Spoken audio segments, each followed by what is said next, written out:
Welcome to another episode of IELTS Essentials with me, Narayan, your English coach and IELTS trainer. Today I'm going to discuss an important but often overlooked topic, that is IELTS Academic Writing Task 1. Students often ask me, Sir, what's the secret to getting a 7 plus band score in IELTS Academic Writing Task 1? Well, the answer is simple. It's the overview paragraph. Let's first understand what is the overview paragraph. The overview paragraph is a summary of 3 or 4 of the most important points in a graph, chart, a process diagram, or map. It is usually the second paragraph in your essay and is 2 or 3 sentences long. The most important point that you have to remember is that the overview paragraph must not contain any details. It is basically there to report the overall trends and make some comparisons. Now you might ask, why is the overview paragraph important? Well, the overview paragraph is important because it's one of the first things that the examiner will look at.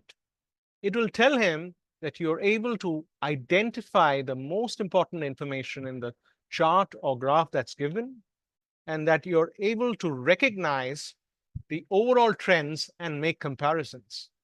And most importantly, it is critical for you to get a higher band score in task 1. How do we know that? We know that from the evaluation criteria of task achievement.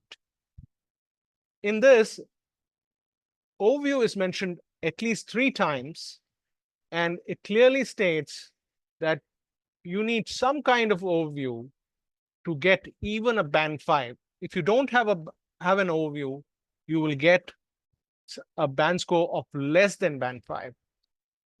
If you have to score a band 6, you have to select the appropriate information to highlight in the overview. And for band 7 and higher, you need a clear overview where you are highlighting the main trends and making comparisons. Now let's talk about the overview from an overall organization perspective, where it fits into your essay structure. The overview paragraph should be the second paragraph in your 4-paragraph essay structure. The first of the 4 paragraphs is your introduction, where you are paraphrasing from the question. The second is the overview. And the third and the fourth paragraph will contain details which will support what you have said in the overview. Now let's look at how to write an overview. To write an overview, you need to know 2 things.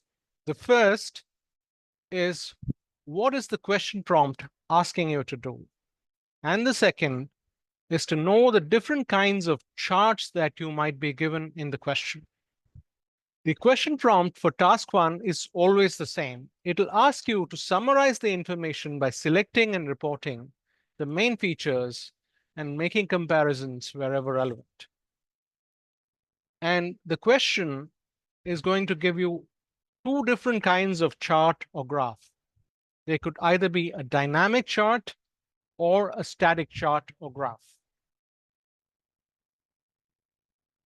Now let's look at how these 2 charts are different.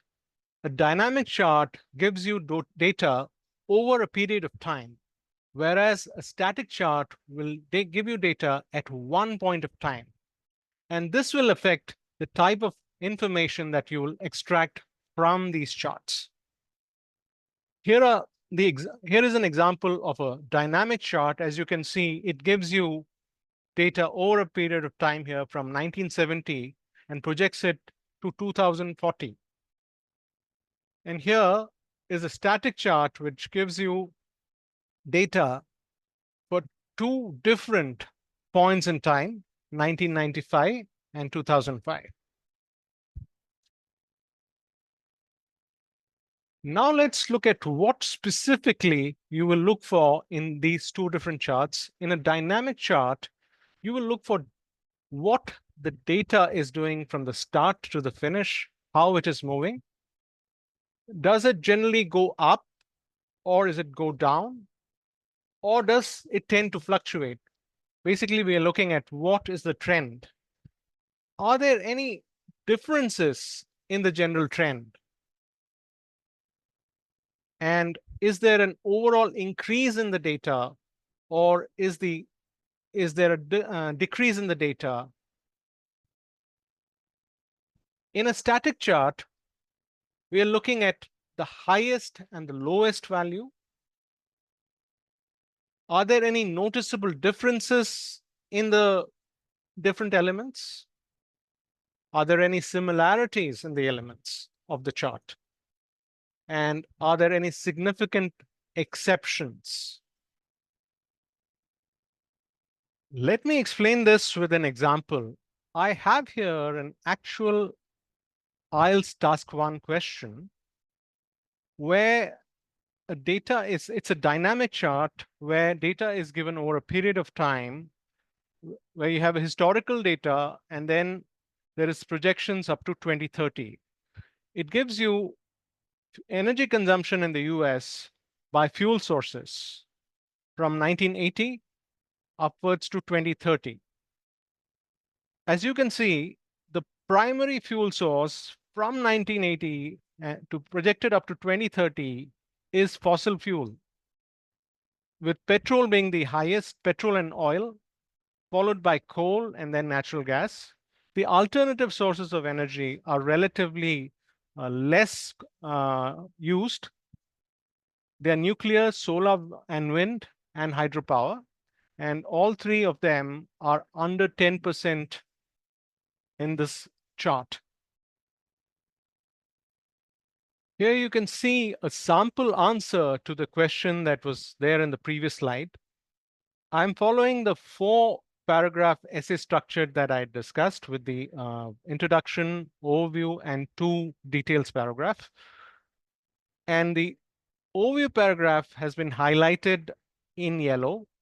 And within the overview paragraph, you can see that I'm talking about the main trends generally, where I've talked about fossil fuels being the dominant source and the non-conventional energy sources like nuclear and other renewable energies being much less in use as compared to the fossil fuels.